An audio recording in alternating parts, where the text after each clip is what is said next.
Olá pessoal, tudo bem? Nesse nosso estudo sobre os aparelhos celulares, o que é muito importante é que vocês entendam a importância dos componentes SMD.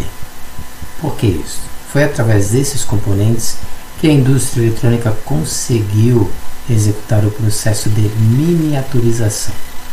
A tecnologia SMD surgiu no início dos anos 70, exatamente com essa ideia de miniaturizar esses componentes.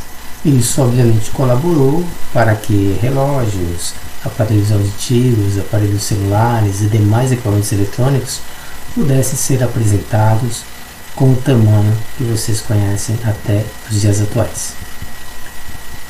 A tecnologia anterior a esse período era a tecnologia PTH, onde os componentes eram fixados nas placas através de perfurações. Então são esses componentes aqui que ainda existem, nós usamos muito nas aulas de robótica aqui na escola: o capacitor, o resistor, o diodo, o transistor, os circuitos integrados. Só que esses componentes passaram por uma miniaturização em escala bem menor quando comparado com os componentes PTH. Então, esse capacitor virou este componente, esse resistor virou esse componente, o diodo virou esse componente, o transistor virou esse componente e o circuito integrado virou esse componente aqui. E o que aconteceu? Todos os componentes passaram a ser soldados na superfície sem a necessidade das perfurações, diferente, portanto, da tecnologia PTH. Isso aqui vai fazer com que o tamanho das placas de circuito impresso diminuísse consideravelmente e, além disso, a placa poderia ser usada de ambos os lados para a montagem dos circuitos.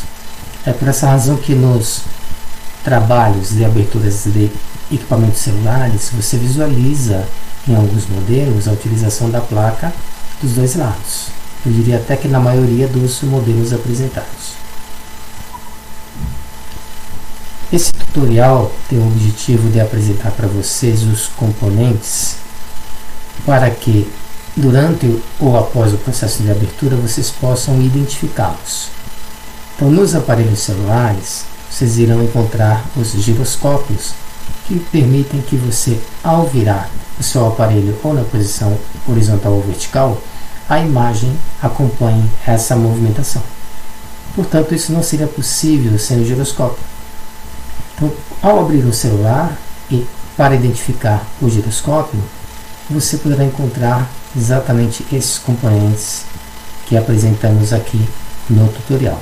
Esse aqui é um giroscópio em forma de CI, esse aqui é um giroscópio com as conexões pelas laterais. Então existem modelos diferenciados de giroscópios. Por exemplo, aqui na parte de baixo nós temos um giroscópio com acelerômetro e aqui o acelerômetro com as perninhas bem parecido com o circuito integrado. Então cuidado para não confundir com o microfone, cuidado para não confundir com um indutor ou um filtro, porque esses componentes são sensores. Com relação aos componentes básicos SMD, a imagem abaixo facilita a sua identificação sempre que vocês abrirem os componentes. Tá? Então aqui vocês poderão encontrar o diodo, ele é um pouquinho mais encorpado, diferente do varistor, que é mais compacto, mais fino inclusive, diferente do indutor, que tem uma coloração azul, um pouco mais escura, que é diferente do termistor, que tem uma coloração azul mais clara, que é diferente do fusível. O fusível, por exemplo, aqui está em verde, mas geralmente ele se apresenta na cor branca. E o resistor, sim, com essa característica, com essa parte de cima bem pretinha. Diferente do capacitor, que vem com essa parte de cima mais fosca, mais opaca, ou então com uma coloração mais amarelada. Então é dessa forma que vocês irão encontrar os capacitores, que é diferente do chip de LED, que tem essa característica aqui.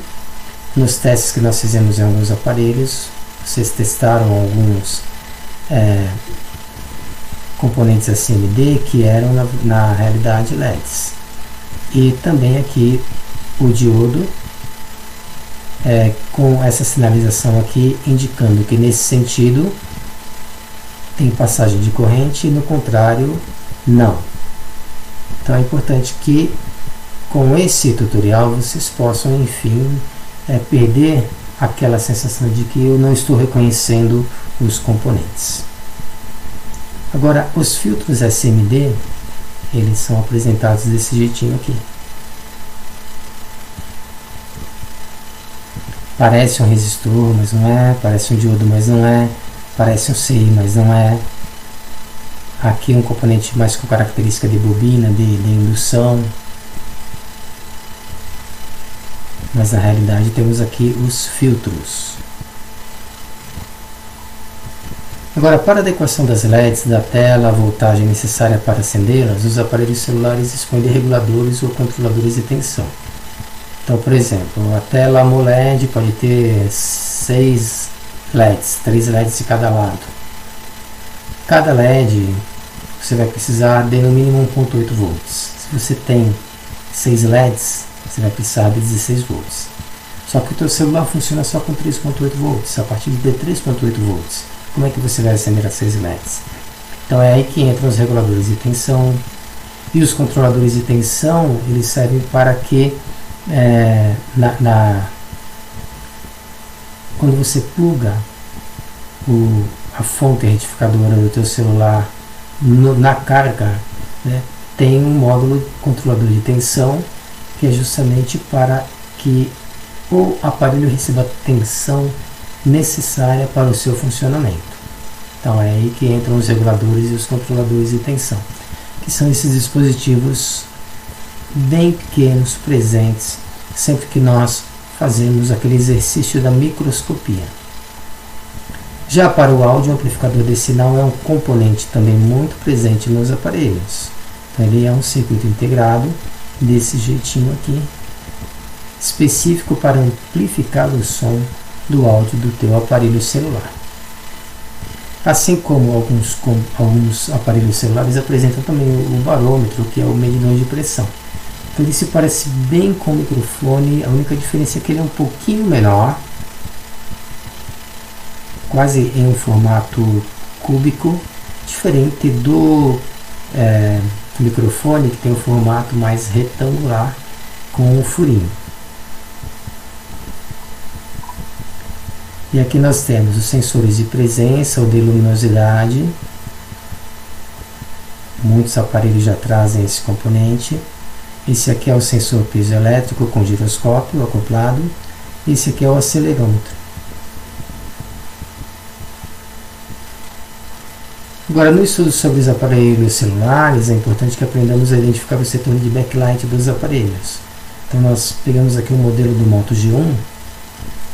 Tem muita presença de capacitores, filtro, bobinas. Então essa área aqui é uma área representativa do setor de backlight.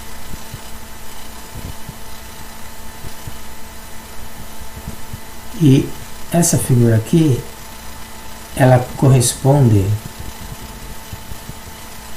à área de câmeras do J7 Prime.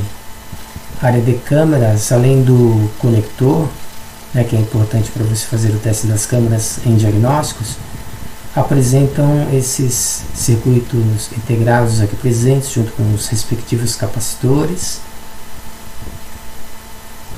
Então o setor de câmeras tem exatamente essa característica. E obviamente que está próximo ao conector de carga, esse bloco que aqui demonstramos. Tem o sensor óptico também, de presença ou de gestos, que tem essa característica aqui. Portanto, pode ser um componente facilmente identificado nos aparelhos celulares. E o bloco lógico de processamento e memória é um outro componente fundamental para que você aprofunde o seu estudo no assunto dos aparelhos celulares. Tem exatamente essa característica aqui. Tem o módulo de memória, o módulo de processador, ao redor desses chips uma infinidade de capacitores resistores, principalmente capacitores.